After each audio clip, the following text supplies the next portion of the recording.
Hello students, I'm Teacher Nick here. I'm hoping everything is good your side. I am good as well. Alright, please watch this video all the way to the end because the problems we're going to be solving here are important for the preparation towards your exam.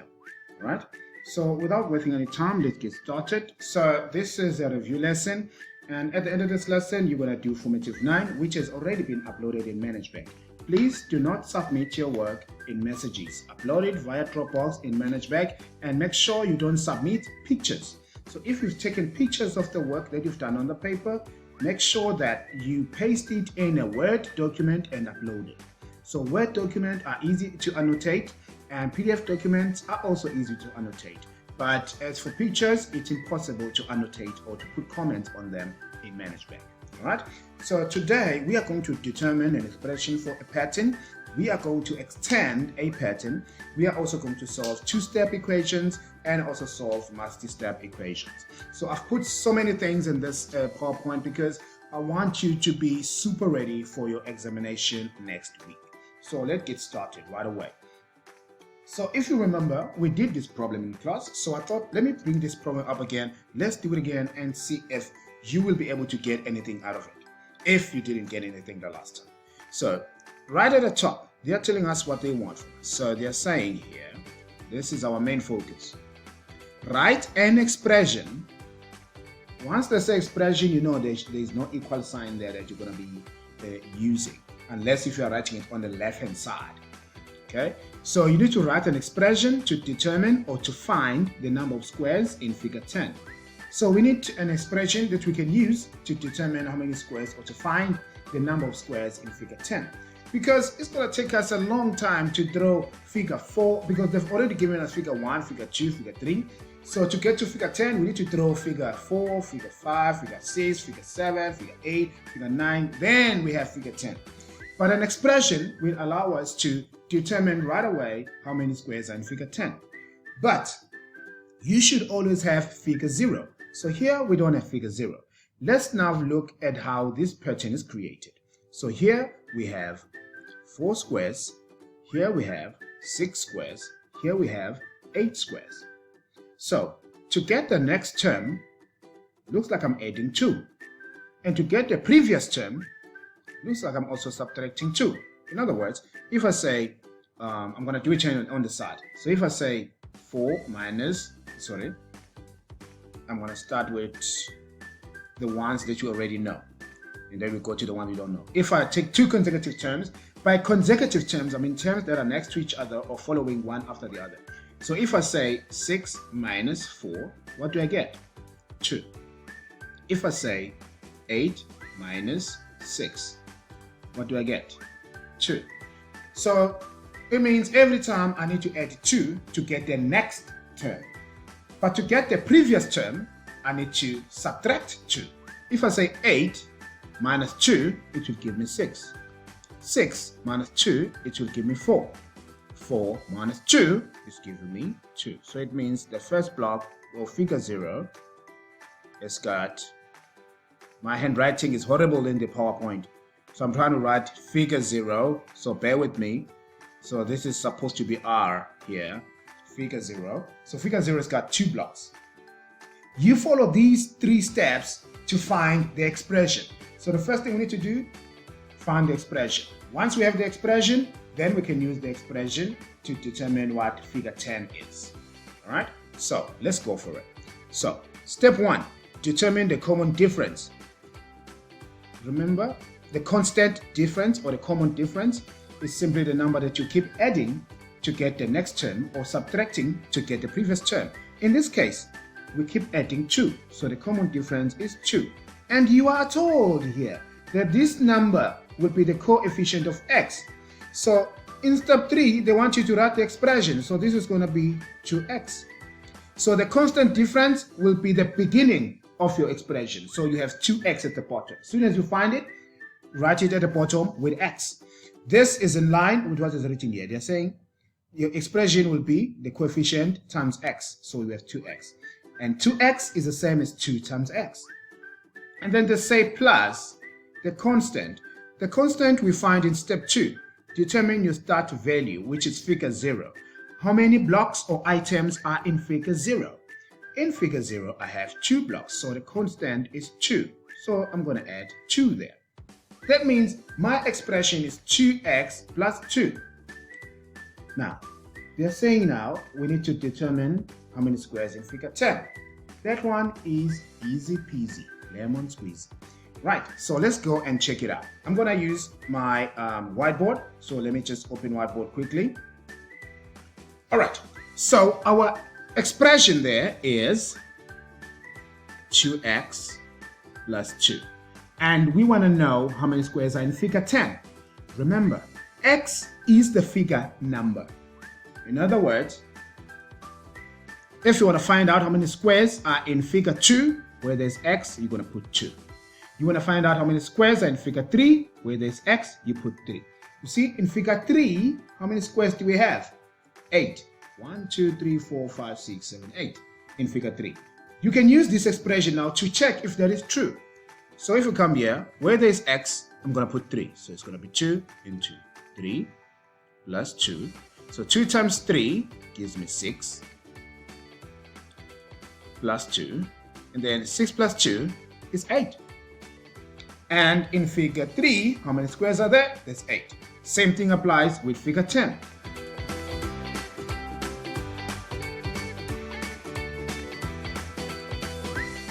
So in figure 10, we do the very same thing. So we are going to go and say 2x, write the expression as it is, plus 2, and say that would be equal to 2. Where there's x, I'm going to put 10 now, and I'm going to go plus 2. 2 times 10, remember the parentheses or brackets are also multiplication. 2 times 10, that gives you what? 20 plus 2. 20 plus 2 gives you what? 22. See how easy it is? So if I wanted to find out how many squares are in figure 9, all I have to do is to use the same expression and go, so I have 2x plus 2. So where there's x, I put 9 plus 2. 2 times 9 is 18 plus 2. So 18 plus 2 is 20. So as you can see, it is true, we keep adding 2. Look, figure 9 has got 20 squares. If you add 2 to 20, you get 22, which is figure 10. See, the difference is only 2 squares. And then there's another part where they say, draw the figure. Draw figure 10. This is what you students sometimes do. You can clearly see here that they keep adding 2 blocks on the right. So look at this. This part is actually figure 0. They just added these 2. Then now they have 4, which is now figure 1. This part is actually figure 1. They just added these 2. Now this is figure 2. If you look at this part, this is actually figure 2. They just added that one and that one to make it figure 3, which has 8 squares. So you need to continue the pattern this way. So for you to draw figure 10, you cannot say, here's figure 10, we know figure 10 has got to have 22. All right? So you cannot have a shape that looks like that. So even if you can have 22 squares here, the shape is not the same as these ones.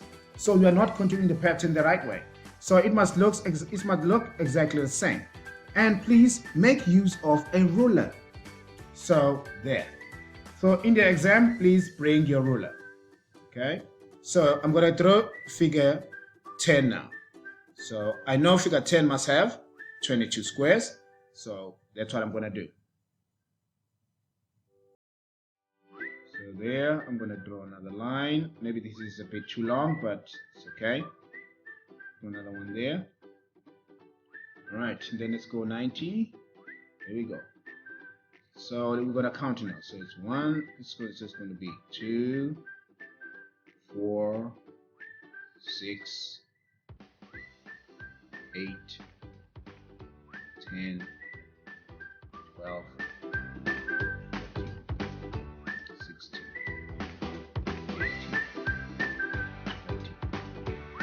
22. So this means I don't need everything that's here.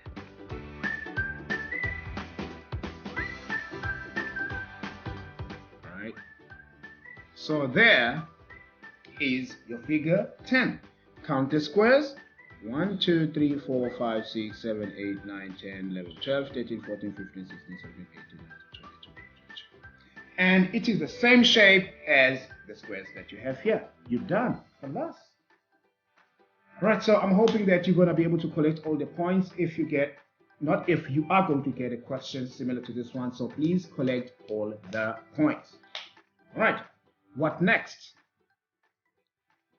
Using the same pattern, you remember that we have figure 0. We need to find figure 0. We already know figure 0 has got 2 blocks.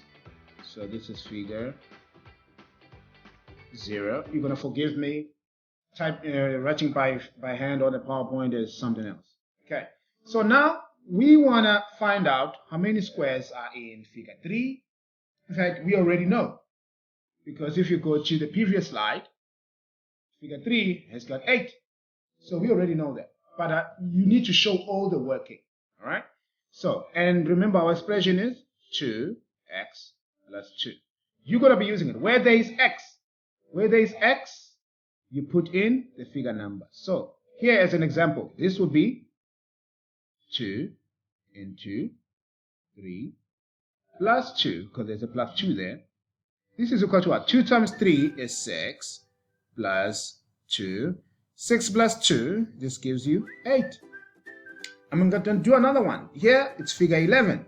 So we're going to take 2. Where there's x, we'll put 11. And then say plus 2 equal. 2 times 11, this will give us 22. Plus 2. This one will give you what? 24.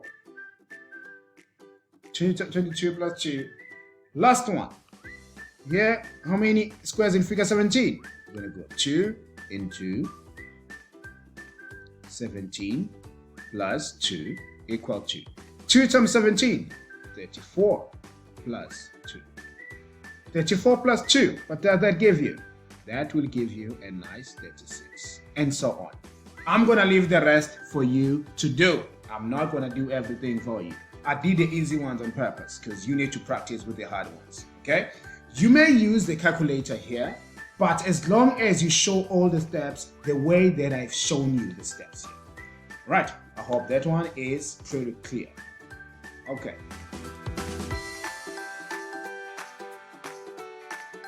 And then you should expect to get a question where they'll give you an expression and you need to use the expression to draw a pattern. Any pattern. So if they say draw figure 1, so maybe they say draw figure 0, draw figure 1, draw figure 2. I'm not going to draw figure 3. They say they want you to draw figure 0, 1, 2.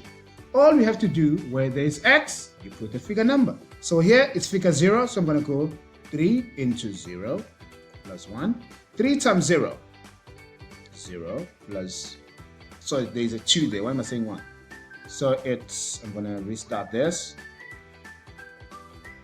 Our expression there is 3x plus 2.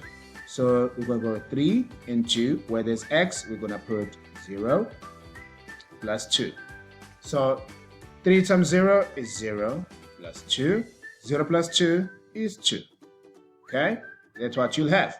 So that means you're going to have 2 items in figure 0. I'm going to use stars. So I'm going to have 1, 2 stars. Figure 1. So I'm going to go 3x plus 2. I'm going to write the expression as it is. Where there is x, I'm going to put 1 plus 2. 3 times 1. This one gives me 3 plus 2. 3 plus 2 is 5. So that means I'm going to have 1, 2, 3, 4, 5. Okay, I have 5 stars. And then figure 2. So I'm going to go and say 3x plus 2. I'm going to go 3. Where there's x, I'm going to put 2 and say plus 2. 3 times 2 This is 6 plus 2. 6 plus 2 is 8. So that means here I'm going to have how many stars? 1, 2, 3, 4, 5, 6, 7, 8. You can use whichever shapes. You can use squares, you can use circles to draw your pattern. It's entirely up to you. As long as when I look at it, I can see that it's a pattern. And if you look at this, here's our sequence. 1, so we have 2, 5, 8. If I say find a common difference, it is already in the expression. The number that is in the front of the variable is your common difference, is the number you keep adding. But to show how you found it, take two consecutive terms or terms that are next to each other and then subtract them. Take the big one, subtract the small one. So 5 minus 2 gives you what? 3. Here, 8 minus 5 gives you what? 3. So what does this mean? You need to keep adding 3 to find the next term.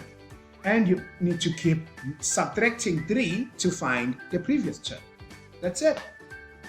All right.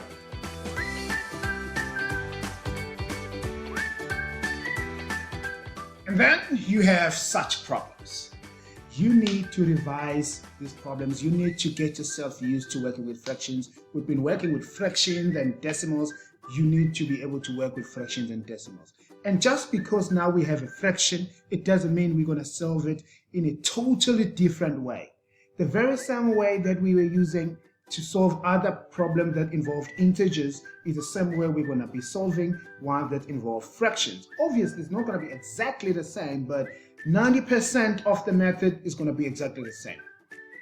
Okay? For instance, before we do this one, if I have 2 into 2x minus 3, how are you going to simplify this? You will apply your distributive property and say 2 times 2x, this will be 4x. And then you go again and say, 2 times negative 3. So the 2 is positive, but the 3 is negative. Positive times negative will give us what? A negative. So this will be minus 2 times 3, this will give us a 6. And that's the answer. That's the simplified form. The very same method that we applied here has to be applied with fractions as well. There will be minor additions to this because a fraction is unique. So there will be a small addition, but the main method is the same. All right. So I'm going to just snap this, take a snapshot of the problem we want to solve, this one, and switch over to whiteboard. Let me move this over. All right, and then I'm going to just, draw a line there to separate what we've been doing. And then here's the problem. Like I said, you're going to treat this as if this was a whole number. That's the whole trick to this. So I'm going to go and say 2 over 3 times 2x. And always remember, if you're multiplying a fraction with the whole number will multiply the numerator. In other words, if I have 2 over 3 and I'm multiplying this by 2x, remember that 2x is over 1. So the numerator will multiply the numerator, the denominator will multiply the denominator. So this will become, so 2 times 2 is 4x, and then 3 times 1 is 3. So basically, if I say 2 over 3 times 2x, this becomes 4x all over 3. Okay? And then the fraction outside is positive, but the 3 is negative. Positive times negative, we know that we're going to get a negative. And then we're going to do the same thing. So now we have 2 over 3. Excuse me. Now we have 2 over 3 being multiplied to negative 3. But this is all over 1. So it's going to be 2 times 3, which will give me, this will be negative obviously, this will give me 6 over 3 times 1, this is going to give me 3. So this is minus 6 over 3. So if I come back here, so if I take 2 over 3 and multiply it there, that will be the same as 6 over 3. 6 over 3, you can simplify it and say that is the same as 2, because 6 divided by 3 is 2. Or you can say, look, the denominators are the same. So if the denominators are the same, I'm going to take one denominator and then bring down the rest.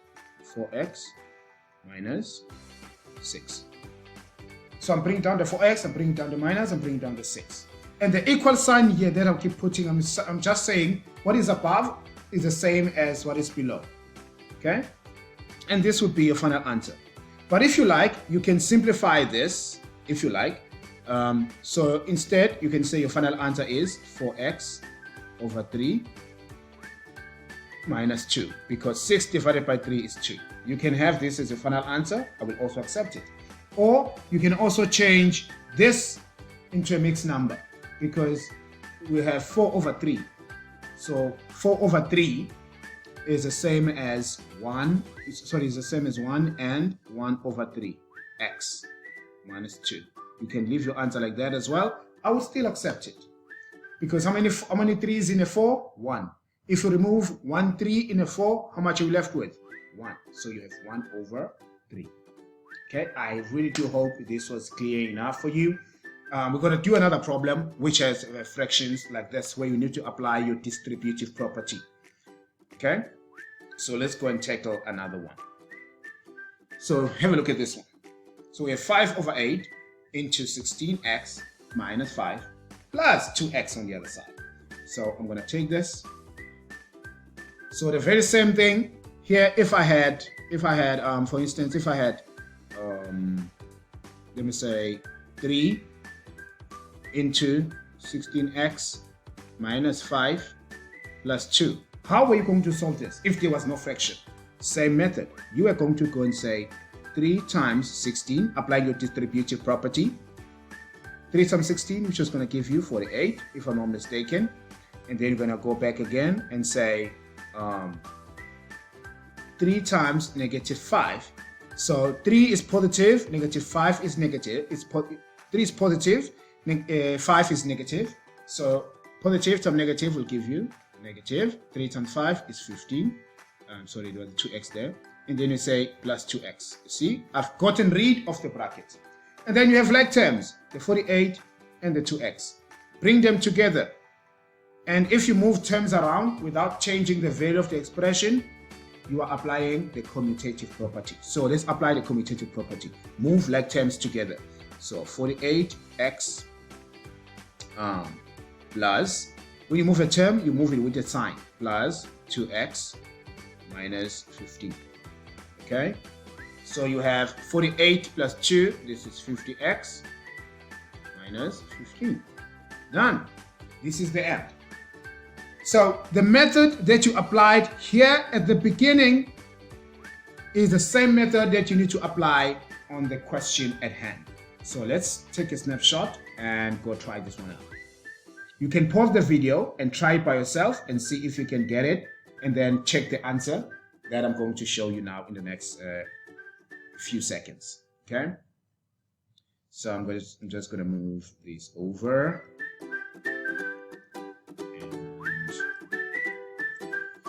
You know the drill. I don't like writing with blue. I prefer red and black. So I'm going to stick with red and black. And then we're going to take the ruler off. So this is the problem we have now. So we're going to apply our distributive property. So I'm going to go and say 5 times 16. Remember, here we have 5 over 8 times 16x, but 16x is over 1. So 5 will multiply the 16 and 8 will multiply the 1. All right, my microphone stopped working for some reason, so I'm going to check if it's still working. So let's see. All right, so the microphone is back on. Sorry about that. So this one will be equal to 80x. So this will be 80x all over 8. And then you go again and say 5 over 8 multiplied by negative 5 let's deal with the signs first. So the 5 over 8 is positive, and the 5 in the bracket is negative. Positive times negative is going to be negative. And then this is the same now as this is 5 over 8. Why am I using blue there? So this is 5 over 8. This is 5 over 8 times 5. Remember, this is 5 over 1. So 5 will multiply the 5. So this is 5 times 5 is going to give us 25. And 8 times 1 is going to give us 8. So this is the same as 25 over 8. Okay? So I'm going to come back here and say minus 25 over 8 plus 2x. Because I have that 2x that I need to add, I'm going to simplify this part because I can see it can be simplified. Okay? So I'm not going to look at the fact that the denominator are the same. You see, the denominator are the same, which means you can add the numerators.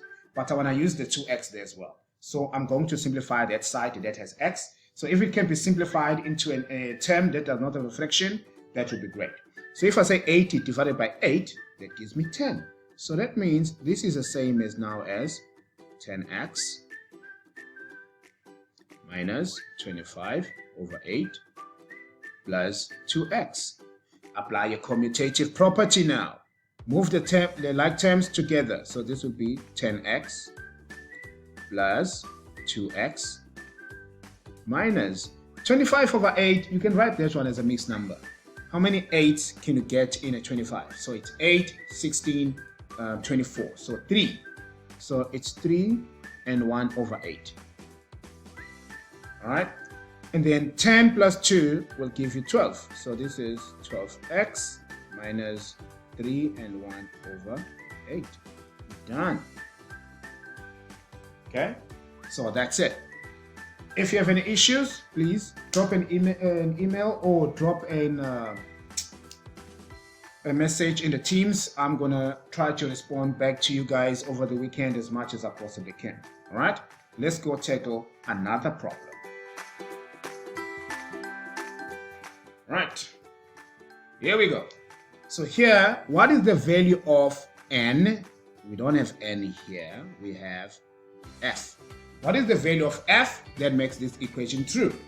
So which number can I put where there is f, which will make the left-hand side equal to the right-hand side?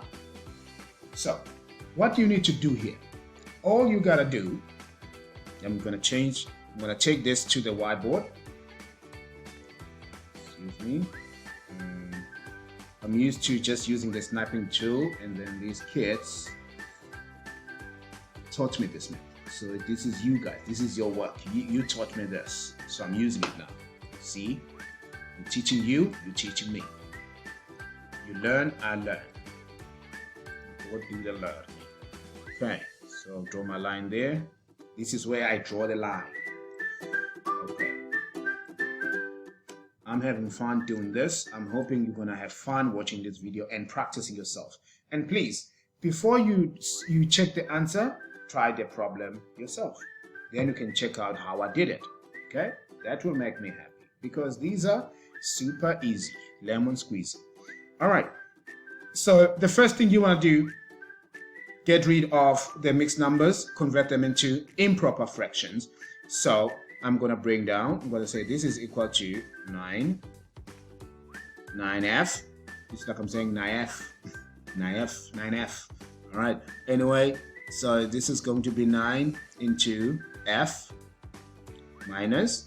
Now, when you convert a mixed number into an improper fraction, you take the whole number and you multiply by the denominator, and that product, you add it to the numerator. So 2 times 6 is 12, plus 1, 13. So this is 13 all over 6, close, equal to 11 times 2 is 22. Then you add a 1, you got it, 23. There you go. So it's going to be 23 over 2. That's what you got. Now, what the next thing you need to do? The distributive property. That's what we've been doing. So you're going to go now and say 9 times f which is going to give you 9f. I didn't say 9f, I said 9f. So it's going to be 9f. And then the 9 must be multiplied with 13, negative 13 over 6. So what can you do here? Remember, you're multiplying a whole number with a fraction. So let's start with the signs. 9 is positive, 13 over 6 is negative. So positive times negative is going to give you negative. So we put a negative. Right. Now, the next thing that we are going to do, we are going to go and say 9 times 13 over 6. But 9 is over 1. Right? So we're going to now go and say 9 times 13. So 9 times 13, that gives us 117. So that means this is equal to 117 over 1 times 6. So this gives us that. And then 1 times 6 will give us 6. So basically, 9 times 13 over 6 is indeed equal to negative 117 all over 6, which is equal to 23 all over 2. Once you have a term that is a variable, a term that does not have a variable, and then on the other side, another term that does not have a variable, move all the terms that do not have variables together and all the terms that have variables together. You can do this by applying the inverse. So here we have a minus 117 over 6. The opposite of negative 117 over 6 is plus or positive 117 over 6. That is a longer method, especially working with fractions. The easiest method is to say, I'm going to move this number to the other side, and if it was positive here, it will be negative the other side. If it was negative here, it will be positive the other side. So this one is negative, so that side is going to be positive. So now, on the left, I'm left with 9f equal, here I already had 23 over 2. Now I'm bringing plus 117 all over 6. Okay, as you can see, I have a plus here now. On the left hand side, it had a negative. So if you move it, change the sign. Remember that. Okay, and then you're going to have 9f, which is equal to, on the right hand side, make sure that the denominators are the same if you want to add two fractions or if you want to subtract two fractions. So if the denominators are not the same, make them the same. In this case, what whole number can I use to multiply 2 to make it equal to 6? So the small number, you always want to make it the same as a big one. So what must I use? What must I multiply 2 with to get 6? Yes, you're right, 2. So, sorry, 3. So that means I'm going to multiply here by 3 over 3. But there are times where there is no whole number you can use. For instance, if I had 7 over 5 plus 3 over 4. There is no whole number you can multiply 4 with to get 5. So the easiest thing to do is to multiply them both. So 5 times 4, multiply them with each other. So 5 times 4, okay, I need to charge this laptop. So I'm going to do that just now. Okay, so if the denominator, I'm charging now. So if the denominators are not the same, just multiply them. So 5 times 4, this one would give you 20. So that means 20 is what? Is the lowest common denominator or multiple? Lowest common multiple or lowest common denominator. So both denominators need to be converted and make 20. So this side, what must I multiply 5 with to get 20? I need to multiply by 4 over, I'm going to multiply by 4. So this side, what do I need to multiply 4 with to get it to be 20? This would be 5 over 5. And remember, if you're multiplying by 5 over 5, it's the same as multiplying by 1. Because 5 divided by 5 is 1. And anything you multiply by 1 does not change in value. It remains the same. Alright, so this now will become 7 times 4. This will become 28 over 20 plus 3 times 3 times 5 will be 15, and then 4 times 5, 20. See, the denominator of the 10, 20 and 20. So here, it so happens that 2 can be converted to 6 by just multiplying by 3. Okay, so 23 times 3. Okay, so I'm gonna just remove that so you can see when we did it.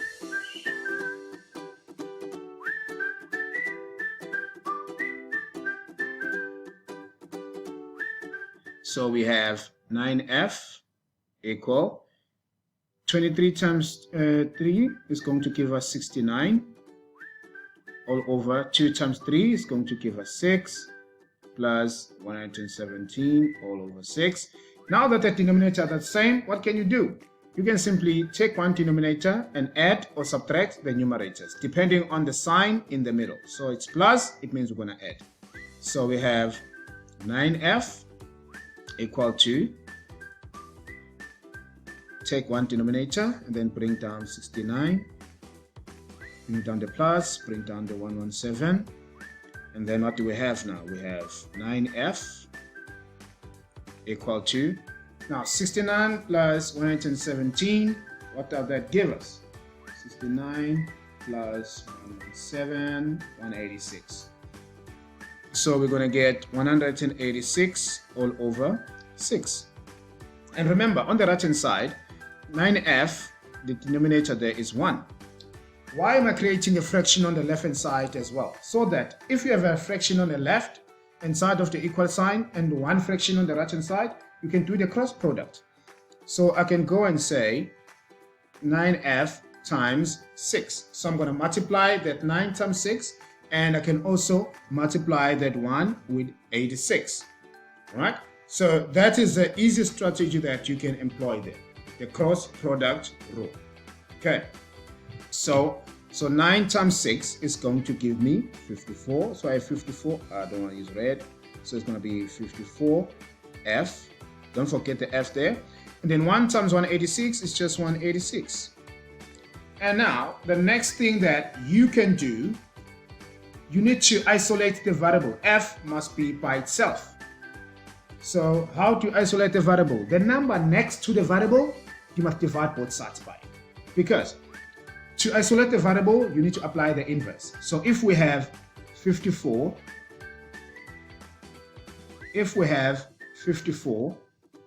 f, this is the same as 54 times f. So to remove the 54, you must apply the inverse on both sides. And again, why do we apply the inverse both sides? Why do we affect both sides? Here's the simple reason. If I do something on the left, it's going to affect the right hand side. So to keep the equation balanced, whatever I do on the left, I must do on the right. So if I go and add a 6 there, this will not be balanced. And if I add a 3 here, this will still not be balanced. So I need to add 6. If I add 6 then left, I need to add 6 on the right. Then the equation is going to be balanced. Well, it doesn't have to be 2 3s. I can just put the 6 there and then done. The left is equal to the right hand side. That's the whole idea. Whatever you do on the left, you must do on the right to keep the equation balanced. Okay? So we're going to divide then both sides. The opposite of multiplication is division.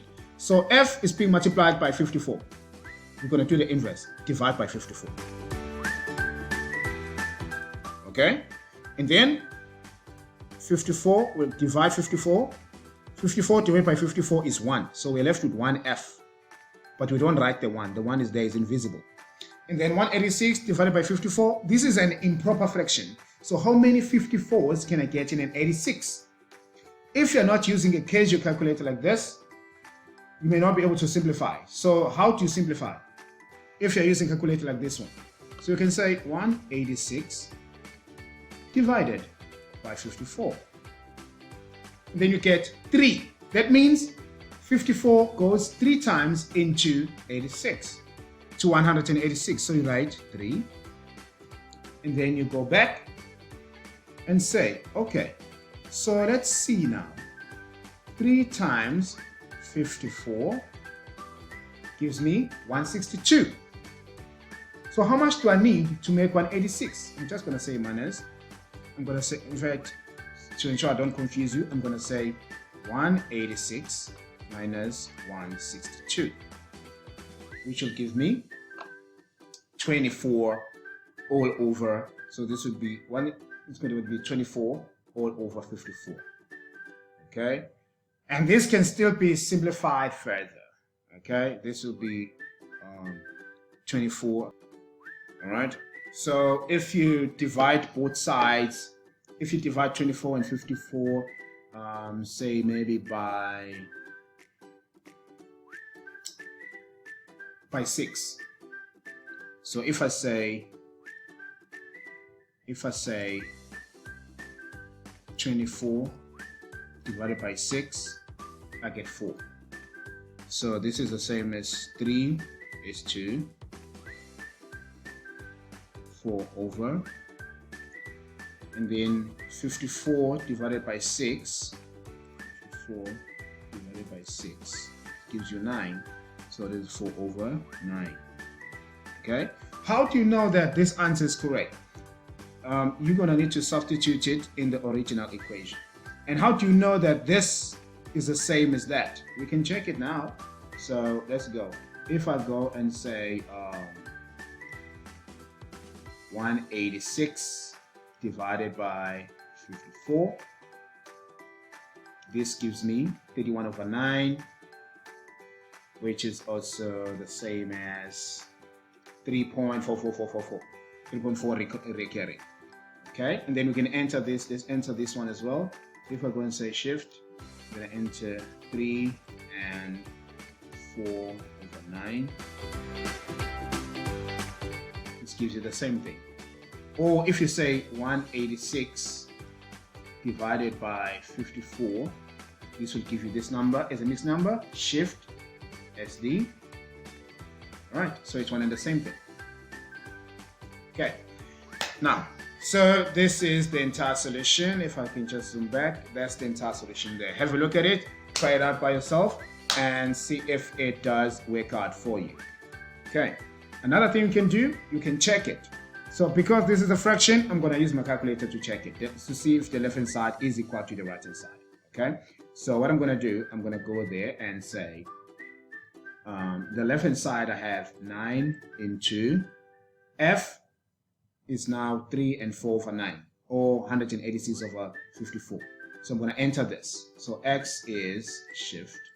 So X is 3 and 4 over 9. Okay. Minus 2 and 6. So I'm going to say minus shift 2 and 1 over 6. And then I close the bracket. So this is equal to 11.5. Okay, if I go to this side and say, so the left hand side is 11.5. If I go to this side and say shift, and then I say 11, 1 over 2, this will be equal to the same thing, 11.5. So the left hand side is indeed equal to the right hand side. Right. Let's go tackle one more problem. So here's another problem. So it's very important to know how to add and subtract fractions. For you to survive this exam, you need to know this. That's why I'm giving you a lot of these problems. Okay, so for this one, I'm going to just snap it and take it to my favorite canvas, whiteboard. So I'm going to go and take it there to whiteboard, and then let me just move everything over to the side.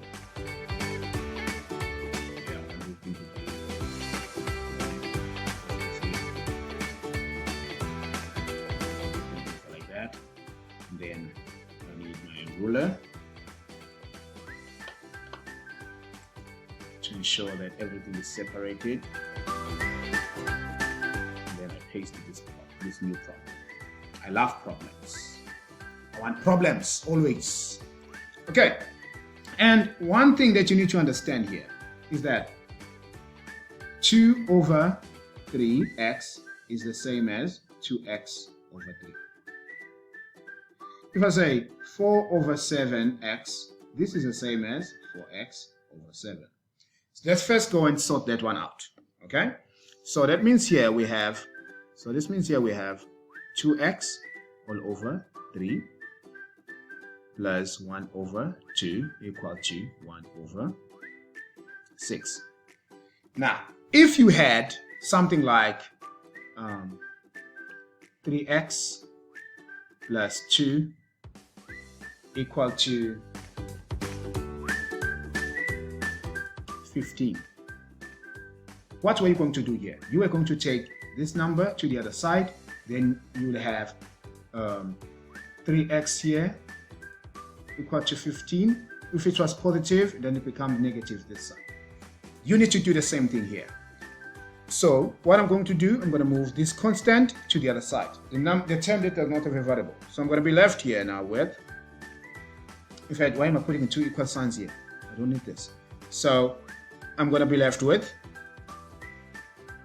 2x over 3, which would be equal to, on the right hand side, I already had 1 over 6. Now I'm bringing in minus 1 over 2. Just like we did before, we need to change the 2 to be 6 so that the denominators are the same. And to do that, we multiply it by 3 over 3. And I'm writing 2. 3 over 3. Okay? On the left hand side, I still have 2x over 3 equal 1 over 6. And then minus 1 times 3 is going to give us 3. 2 times 3 is going to give us 6. Now on the left and on the right, both denominators now are 6. So all you can do now is to bring this one down as it is, 2x all over 3. Take one denominator, which is, in this case, is going to be 6. And then on the left, and then bring down the 1 and bring down the 3. Okay? The left hand side still remains the same. Okay? And then here, I thought I'd draw the line. How is this appearing here? I'm going to remove it now. Just erase it. Because I thought. And then I'm going to bring down 2x over 3 equal. Now 1 minus 3, if you subtract a big number from a small number, the answer will be negative. So this will be negative 2. So 3 minus 1 is 2 all over 6. I'm going to make the negative go with the 2. The negative belongs to both the 6 and the 2. So this number is negative. Alright? So to make things much easier, this is what you do. Make sure that the 2 make sure that the number above, which is 2, goes with a negative. And then apply a cross product. Once you have one fraction on the left and you have one fraction on the right, all you have to do is apply the cross product. So 2x will be multiplied with a positive number. So it's going to 2 times 6 would be 12x equal. And then this one will be 3 times negative 2, which will be negative 6. So this would be negative 6. And then on the left hand side, we want the variable to be by itself. A number that is next to the variable must be removed. How do you remove it? You divide by that number both sides. We've already done this. So we're applying the inverse because 12x is the same as 12 times x. So x is being multiplied by 12. So what is the opposite of multiplying by 12? It is dividing by 12. So that's why we're dividing by 12. So 12 divided by 12 would be 1x. We don't write the 1. So the 1 is like invisible. We can put it, if I can put it that way. I'm going to move this up a bit and I'm going to rewrite that. Oh, didn't mean to do that. I wanted to remove this one. Okay, so here we're left with x equal to negative 6 over 12. So this one is negative. How many 6? You need to look here for the highest common factor because this can be further simplified.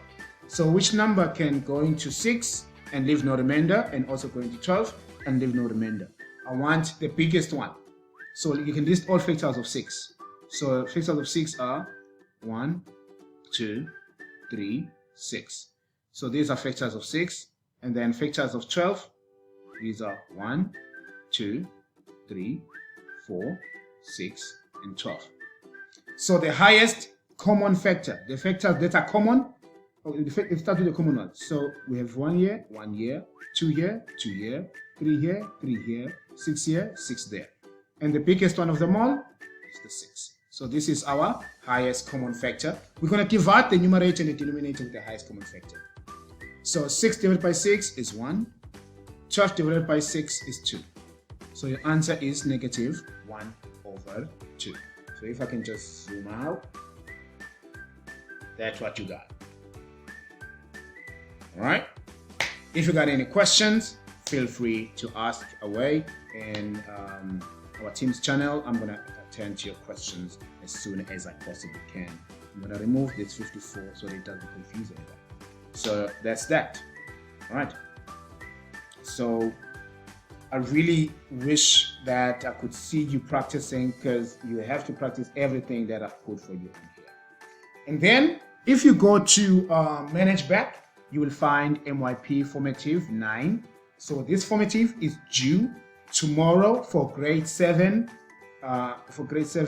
E and F. Grade 7D, those who did not finish it need to finish it as well, and make sure that by end of the day on Thursday, it is submitted. So after 3:30, I'm going to lock submissions for Formative 9. Everybody must submit before 3:30 tomorrow. Okay, let me not say tomorrow, because you're going to be viewing this video on Thursday. So by Thursday, 11 November, everyone should have submitted. Okay, am I saying the right date anyway? What's the date today? Yes. So tomorrow, the 11th, everyone at 3:30 must submit. So everybody, 3:30 p.m. I lock Formative 9. Formative 8, if you didn't do it, you need to do it and upload it. All right. Thank you so much. Do enjoy the rest of your weekend. So these are the questions in the formative, and that's that. Please do some practice on IXL. I really need to increase these numbers. We need to go to 50,000. We are still on 30,000. So we need to move away from 30,000 to 40 and 50. Okay. By end of the year, I want 100,000. I want us to break a record. All right. So thank you very much. Have yourselves a nice weekend.